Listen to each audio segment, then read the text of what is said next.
So Groundswell Fund and its C4 sibling, the Groundswell Action Fund, are both essential irrigation systems, what we like to say, to the reproductive justice movement. We're closing in on giving almost $200 million to grassroots organizations doing community and political organizing for racial, reproductive, and gender justice. So that's a little bit about us in a nutshell. I'm actually coming to this role from the grantee space. I have led both state and national organizations in the reproductive justice movement. I've always looked to Groundswell as a North Star, as a beacon, as not just a funding source, but an intermediary in the sense of helping navigate funder relationships, tricky conversations, making introductions.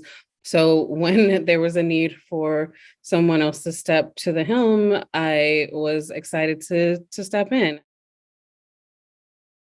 The results when we invest in the people most impacted by systemic oppression, those results are rooted in the lived reality of folks and not in other people's fantasies about them and what their lives should be. Our grantees move almost 1 million people to the polls. Each year, they have been at the source of policy change, culture change. So those are some of the results that we see and why we think it's best to focus our giving there. One of the grantees that I like to just lift up is the Afia Center in Dallas. They entered the reproductive justice movement more at the intersection of Black HIV/AIDS work, but over the years have branched into a really full spectrum shop ranging from abortion access to birth justice. And they had a really compelling campaign recently called Bring Mila Home. And this was a case where a newborn had been unjustly taken by Child Protective Services due to racial profiling of the mother, the family. And they led this campaign that led to the return of the baby home.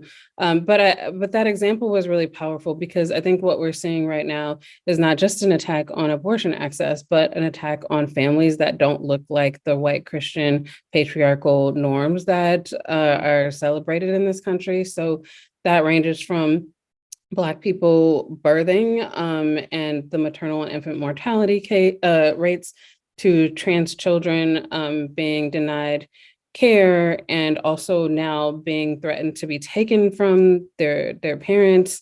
You're seeing people literally having to organize around survival. And that was a good example of that.